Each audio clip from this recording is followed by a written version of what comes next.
What's up everyone? Coach Tony from Bonvex Strength, and today's video is going to be a little bit of a different topic, but an important one because I just had this conversation with a lifter and it made me think about that whenever I talk to any lifter about anything, they're not the only ones feeling a certain way.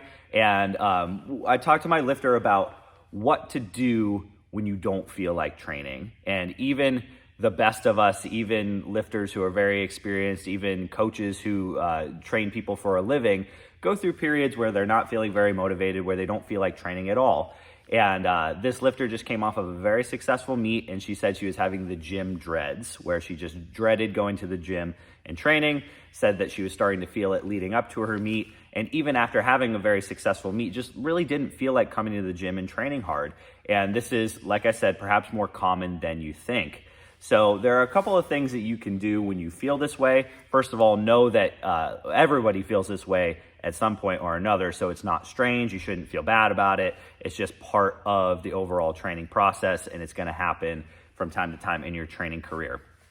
So the first thing that you can do is just suck it up and train anyways. This is probably not the best thing to do. However, there are circumstances where you're just gonna have to kind of tough it out and go through it anyways, especially if you have something important coming up like a meet. Training for a meet can be very, very challenging, both physically and mentally, because of the added stress of having to perform at your best on one specific day. That can really weigh on you. So that can be something that can make you kind of dread going to the gym. But if you signed up for a competition, if you've got a meet looming on the horizon, you've got to train. You can't just pack it in every time you don't feel like training. This, I think, also really applies to beginners who can't afford to have big lapses in training, because the more novice that you are, the quicker you'll go back to baseline when you take breaks from training. So to really establish that consistency and build that momentum, beginners have to train frequently without big lapses in training. And a lot of times people who are more novice to training perhaps just haven't fallen in love with training yet. And that's something I think that keeps a lot of us going, is that like even if we've been training for a long time, we really fall in love with the process. And even if you maybe don't particularly feel like training that hard on a given day, you just remember that you love it. And like any relationship, like a long marriage, there are going to be ups and downs, but ultimately you still love that person you're in a relationship with. That's kind of what happens with training. So you kind of have to suck it up and train anyways.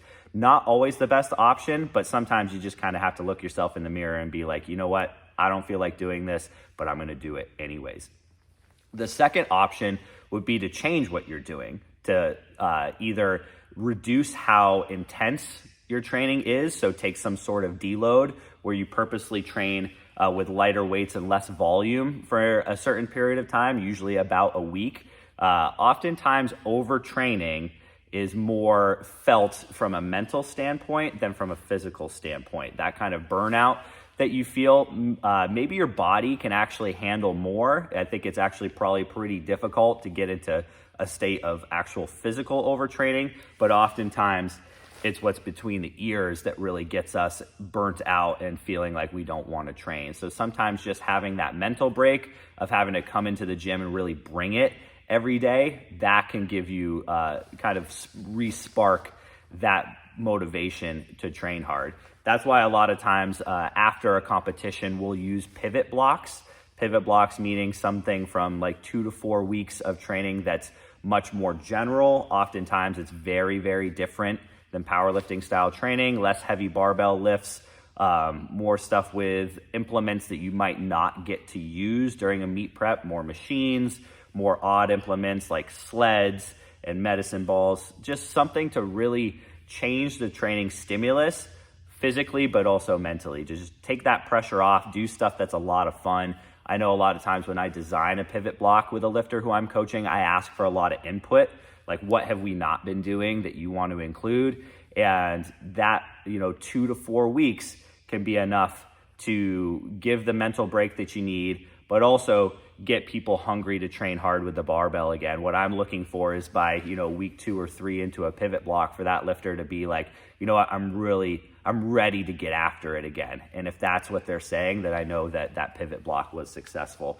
So number 2 is to just do something totally different that has no pressure physically or mentally. And the third thing you can do is there are circumstances where you should just not train.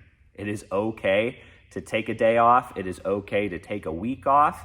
It's obviously circumstantial, and a lot of times life will build in those periods where you're not going to train at all, whether it's a vacation, whether it's an illness, whether it's a change in your life, such as moving, you're changing jobs, you're changing schools, you get married, you have a kid.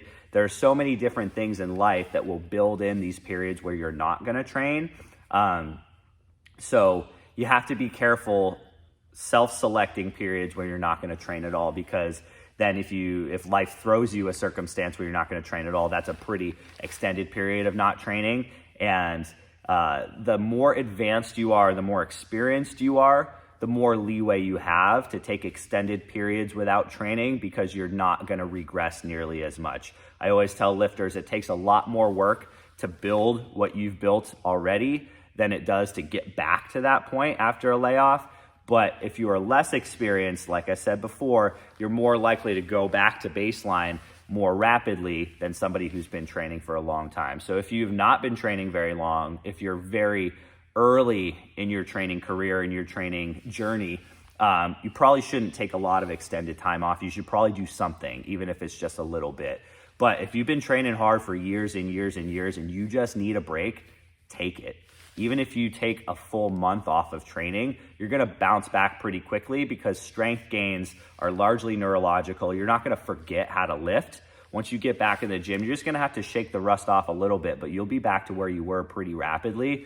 So if you are really, really, really feeling the burnout and you just do not want to train, it's okay to take some time off.